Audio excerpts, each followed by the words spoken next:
What it do, guys, and welcome to episode 6 of Outre the podcast. We are your hosts, El Chazal in the building, and Makeydah J. Outre is the podcast where we talk about heavy-ass topics with a light-hearted twist. Before we get it in, let's rep our sponsors. Seventh Dimension is more than an online store. It's a revolution full of magic, ancestors, and good health.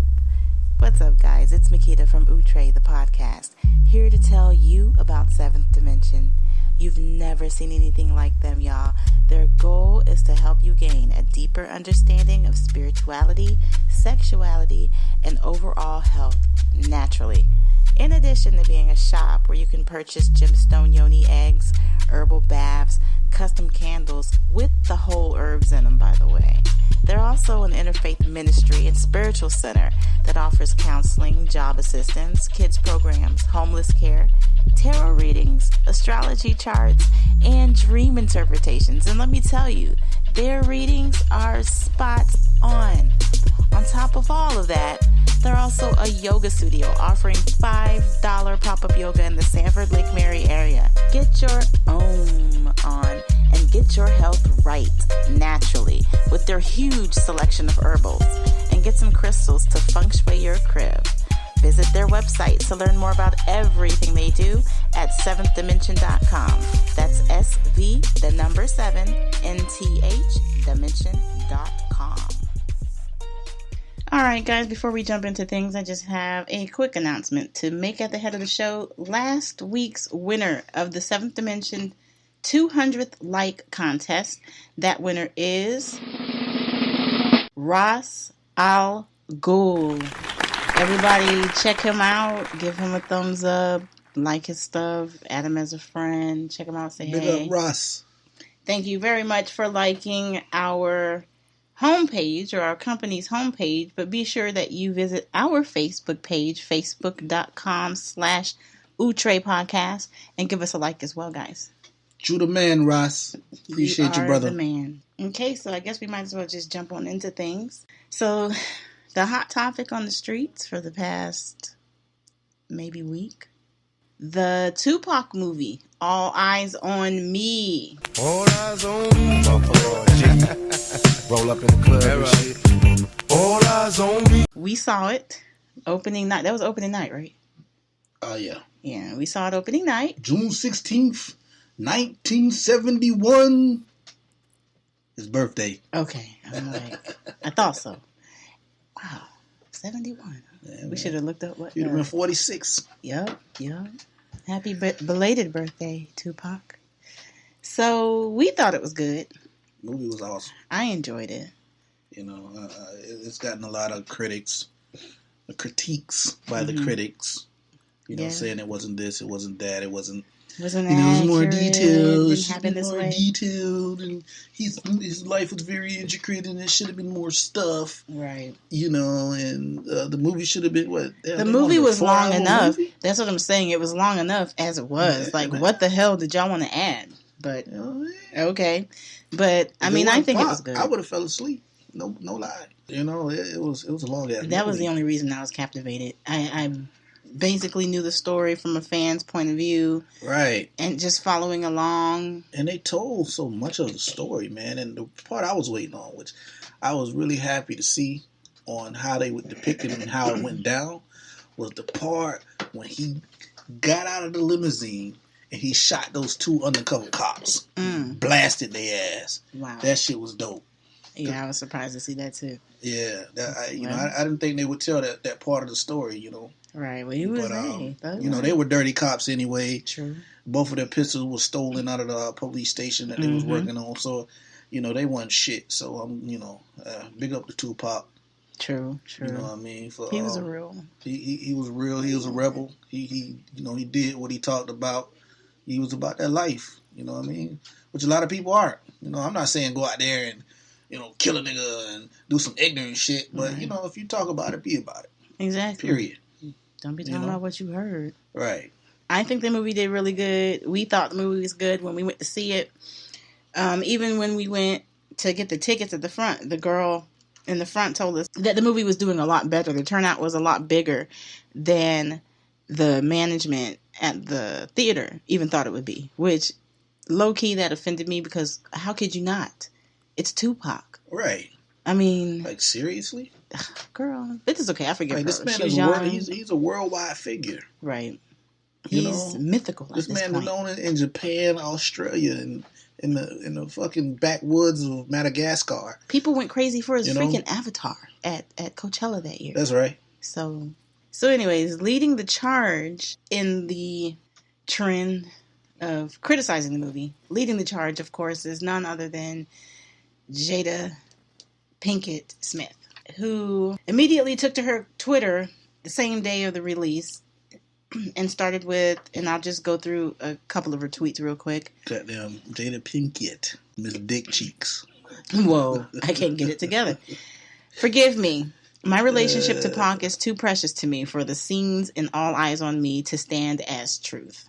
Pac never read me that poem. I didn't know that poem existed until it was printed in his book. Pac never said goodbye to me before leaving for LA. He had to leave abruptly, and it wasn't to pursue his career. It didn't say that in the movie. She didn't watch the movie. That's what it sounds like, right? That's what it sounds like. If she watched the movie, she would have saw he went to L.A., which they did depict in the movie. He went to L.A. because his mom was on drugs, and she was basically probably having a hard time there paying her rent or whatever she had going on, and she sent them to L.A. with some family members or some Black Panthers that she knew so they could stay there until she came and got, so she could come there and get on their feet. Right. It had nothing to do with pursuing his career. Like, what is she talking about? No, she said it did not. He was not. It was not for him to pursue his career, is what she said. Right. And it wasn't to pursue his career. It wasn't. Okay. Like she's implying. Career. Right. She's implying that he went to LA to pursue his career. Right. Yeah. And it didn't. In the movie, yeah, I got you. Yeah, and it didn't. I just wanted to read this last one because to me it just takes the cake. The reimagining of my relationship to Pac has been deeply hurtful. Then she goes on to no shade though, Cat Graham and Demetrius Shipp Jr. If someone writes you a poem and you say you never saw it until it was in the book, that's that's like nor here or there. Like, obviously the poem was dedicated to you and that's how the man felt about you. So they tried to give some value to it. That's all it was. And every movie is not going to be 100%. It's a movie. They do things for effect, for entertainment, to add. Right. Because life, But the body of the story in totality was a great story. It was. And the story was told, from what I know, from, living and seeing. There at the time, right. Yeah, I being there at the time, 95, 96, 94, following Tupac's career, being alive. Yeah, being there. And they grown. They did a good job. Yeah. They did a good job. And Demetrius Shipp Jr., excellent job. First time actor, fresh from the streets. Yeah. He did dope. But if he was already a solidified actor, I'd have been like, I don't know. But he did good. Though. He did good. And Cat Graham did good as Jada. And in certain parts of the movie, you could actually feel the Tupac spirit, man. Yeah. You could feel those goosebumps kind of rising up on your skin, man. And I think he would have approved of this movie. What I wanted to do is get to L.T. Hutton's response to Jada. And basically what he had to say in response is really quick. So, upon hearing Miss Pinkett Smith's opinion of the movie, the producer L.T. Hutton had a response, and he basically said, quote, "I'm kind of disappointed and just hurt by the accusations that it wasn't depicted, or I can't remember the exact words said. But it all came from the truth in places of moments of her actual dialogue and ideas that Pac actually had. I wouldn't put anything in this film, and everybody watching the film, they'll tell you I was very responsible with everyone." And I think that's pretty much the end of his quote there. But he's defending himself and saying that it's authentic. Everything that he put in the movie was something that he discussed with the people involved beforehand, conversations he's had with Pac, interviews, all of his research, he claims, to be legit. But getting to what you previously brought up that I found interesting is the fact that, for one, the movie, they started making it, 2011? And then sometime into that's when the whole lawsuit thing happened with his mom. Right. That you were bringing up. And you were saying about that. Oh, no, just, the lawsuit with his mom. I don't know what the lawsuit was really about. I don't know what she was trying to withhold. I don't know if she didn't want to be shown in the light that she was shown in. But, she rose from the crack ashes. She was a crackhead. she was right. I mean, he said it in the song, and she's talked about it in interviews. So I'm not sure if it's something she's trying to hide. You was a black queen, mama. And even as a crack fiend, mama, you always was a black queen, mama. But yeah, she was a crackhead. So I don't know if it has anything to do with that. And she was a very volatile figure. She I know people want to give her props, but I'm just being truthful.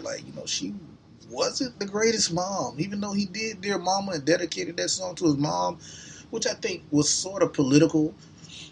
Just like keep your head up and stuff like that. Because I actually saw an interview where she said that song was not solely for her. It was for her, but also for all mothers, Coretta Scott King, Betty Shabazz, right, so on and so forth. And he wanted it was better for PR purposes because you had what's the lady name? Maxine Waters. Maxine Waters and the other chick. Jesus, we can look it up real quick. C. Dolores Tucker. Yeah, he was being, they came at him hard. They were coming at him in Congress about rap music, and they were naming, Tupac specifically. Yeah. About calling women bitches and hoes and this, that, and the third. So he was trying to, show a different side. You know what I'm saying? Because there is a different side. There's black queens, there's women, and there are bitches and hoes. Yeah, hey, there's a place for everyone at the table. Hit dogs holler. If you ain't a bitch and a hoe, hey. Then what does it mean to you? It don't got nothing to do with you. Don't have nothing to do with Not you. your time. Yeah, well, they were upset. So, yeah, I mean, I don't know. The movie was good, and I think all the controversy isn't doing anything but giving it the press that it needs to get even bigger, because we did look it up, and it was, number 3? Number 2 was Wonder Woman. And yeah, it's hard number to 1 was... in the summer, What was number 1? Number 1 was Cars. Yeah. Get the fuck out of here. Disney, some Disney all shit. Right, Illuminati. On my soul and my body. Speaking of that, R.I.P. Prodigy. Illuminati want my mind, soul, and my body. Secret society, trying to keep them. Yeah, most definitely, man. Quiet my storm. God. You guys, we tape on Tuesdays. So right now, with us, it's, Tuesday, June 20th. So yeah, we just heard the news a few hours ago. My goodness, our condolences to his family, his Rest in fans, peace, brother. his associates. Just, my gosh. Yeah. We'll get to the bottom of that too, because I don't know. But another topic for another show. It's still developing. It's still developing. Last I saw was he was being treated for sickle cell, and he choked on an egg or something. I don't know if that's the cause of death. Like, really, guys? But that is the last headline I saw. Y'all messed it up adding that shit to the That's why people be looking at y'all with the side eye, Illuminati. So, if that is what happened, that's suspect. I'm a conspiracy theorist.